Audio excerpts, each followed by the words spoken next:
कभी सोचा है कि हमारे पूर्वज दुनिया को कैसे देखते होंगे जब किलोमीटर जैसा कोई शब्द ही नहीं था?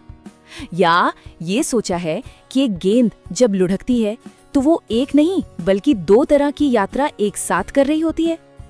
आज हम गति, दूरी और मापन की उसी फैसिनेटिंग कहानी को जानेंगे जिसने हमारी दुनिया को वैसा बनाया है जैसी वो आज है। हमारी कहानी शुरू होती है पैदल चलने से।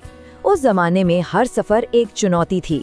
फिर हमने जानवरों को साधा और नावों से नदियों को पार किया। लेकिन असली क्रांति तो आई पहिए के साथ, जिसने व्यापार और शहरों की नींव रखी।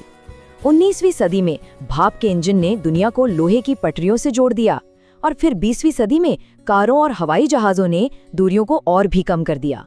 और आज तो सुपरसोनिक जेट और अंतरिक्ष यान हमारी पहुंच को सितारों तक ले जा रहे हैं। ये सिर्फ परिवहन का विकास नहीं, ये इंसानी सोच और महत्वाकांक्षा की कहानी है। लेकिन इन सभी यात्राओं में एक सवाल हमेशा से था, चाहे वो पैदल चलना हो या अंतरिक्ष में उड़ना, हम ये कैसे पता लगाते हैं कि हम कितनी दूर गए? यहीं से मापन की पहेली शुरू होती है। इसको समझने के लिए चलिए एक बहुत ही साधारण सी चीज देखते हैं। मान लीजिए हमें इस डेस्क की चौड़ाई मापनी है। आज ये बहुत आसान लगता है ना, लेकिन एक समय था जब ये एक बड़ी समस्या थी। देखिए, पुराने जमाने में लोग अपने हाथ या कदमों से चीजें मापते थे। सुनने में तो ठीक लगता है, लेकिन मुश्किल यहीं से शुरू होती थी। जैसा कि हम यहाँ देख सकते हैं, एक इंसान के लिए ये डेस्क 8 बित्ता चौड़ी है, पर दूसरे के लिए 9.5। ऐसा क्यों? क्योंकि हर किसी का हाथ एक जैसा नहीं होता। अब जरा सोचिए, व्यापार में इससे कितनी गड़बड़ होती होगी। तो ये बात बिल्कुल साफ थी। अगर हमें विज्ञान में तरक्की करनी थी और दुनिया भर में व्यापार को बढ़ाना था, तो हमें एक ऐसी भाषा की जरूरत थी जिसे हर कोई समझ सके। एक ऐसा पैमाना जो किसी के हाथ या पैर पर निर्भर ना हो। हमें एक मानक की, एक स्टैंडर्ड की सख्त जरूरत थी। और बस इसी जरूरत ने जन्म दिया मापन के मानक को, यानी दूरी को मापने के लिए एक यूनिवर्सल भाषा बनाने का एक क्रांतिकारी विचार। ये क्रांति 1790 में फ्रांस में शुरू हुई। फ्रांसीसियों ने मीट्रिक प्रणाली का आविष्कार किया, एक ऐसा सिस्टम जो दुनिया को हमेशा के लिए बदलने वाला था। इस कमाल के आइडिया को पूरी दुनिया में फैलाने के लिए वैज्ञानिकों ने मिलकर एक सिस्टम बनाया जिसे हम आज SI यूनिट्स या अंतर्राष्ट्रीय मात्रक प्रणाली कहते हैं। इस सिस्टम में लंबाई की मानक इकाई बनी मीटर। और इस सिस्टम की सबसे बड़ी खूबी जानते हैं क्या है? इसकी सादगी। सब कुछ 10 के गुणांक पर आधारित है। मतलब 1 किलोमीटर यानी 1000 मीटर, 1 मीटर मतलब 100 सेंटीमीटर और 1 सेंटीमीटर में होते हैं 10 मिलीमीटर।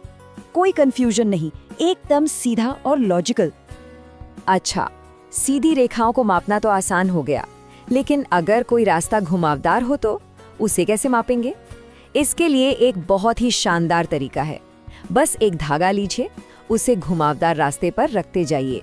जहां रास्ता खत्म हो वहां धागे पर एक निशान लगा दीजिए। अब बस धागे को सीधा करके स्केल से माप लीजिए। हो गई प्रॉब्लम सॉल्व।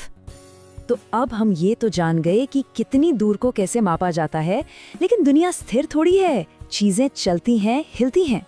तो चलिए अब स्थिर दूरियों से आगे बढ़कर गति की फैसिनेटिंग दुनिया में कदम रखते हैं। विज्ञान में गति का मतलब बहुत सीधा है। अगर कोई चीज समय के साथ अपनी जगह बदल रही है, जैसे एक चलती हुई कार या उड़ता हुआ पक्षी, तो वो गति में है। बस इतना ही। और गति का ठीक उल्टा क्या है? विश्राम यानी रेस्ट। अगर कोई चीज समय बीतने पर भी अपनी जगह से नहीं हिलती, जैसे ये मेज या दीवार पर लगी घड़ी, तो वो विश्राम की अवस्था में है। लेकिन क्या हर गति एक जैसी होती है? बिल्कुल नहीं। असल में हमारे चारों ओर की दुनिया कई अलग अलग तरीकों से गति करती है और इन्हें जानना वाकई में बहुत दिलचस्प है। चलिए सबसे आसान से शुरू करते हैं, ऋजु रेखीय गति। जैसा कि नाम से ही पता चलता है, ये बस एक सीधी रेखा में चलना है। और इसके उदाहरण तो हर जगह हैं। सोचिए, एक सीधी सड़क पर दौड़ती कार, परेड में कदम मिलाते सैनिक या 100 मीटर की रेस में भागता हुआ कोई एथलीट। ये सब एक सीधी रेखा में चल रहे हैं, मतलब ये ऋजु रेखीय गति है। अब आते हैं वर्तुल गति पर। कल्पना कीजिए कि एक खंबे को पकड़कर उसके चारों ओर घुमा जा रहा है। घूमने वाला हमेशा खंबे से एक ही दूरी पर रहता है ना? बस यही वर्तुल गति है। इसे तो हम हर दिन देखते हैं, घड़ी की सुइयां जो एक केंद्र के चारों ओर घूमती हैं, या चलते हुए पंखे का ब्लेड। और वो बचपन का खेल याद है जब पत्थर को धागे से बांधकर घुमाते थे? ये सब वर्तुल गति के बेहतरीन उदाहरण हैं। और आखिर में है आवृत्ति गति। ये वो गति है जिसमें एक लय है, एक पैटर्न है। ये एक निश्चित समय के बाद बार बार खुद को दोहराती है, जैसे एक झूले पर झूलता बच्चा जो आगे पीछे जाता रहता है, या पुरानी घड़ी का पेंडुलम जो टिक टॉक करता है।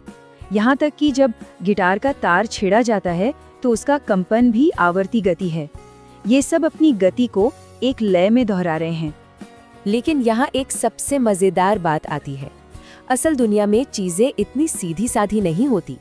अक्सर एक ही वस्तु एक ही समय में कई तरह की गतियों का अनुभव कर रही होती है। इसका सबसे अच्छा उदाहरण है एक लुढ़कती हुई गेंद। वो सीधी रेखा में आगे तो बढ़ रही है, ये हुई ऋजुरेखीय गति, लेकिन साथ ही वो अपनी धुरी पर गोल गोल घूम भी रही है, ये है वर्तुल गति। दो तरह की गतियां एक ही समय में एक ही गेंद में। कमाल है ना? तो अगली बार जब बाहर निकला जाए तो अपने चारों ओर की दुनिया को एक नई नजर से देखिए।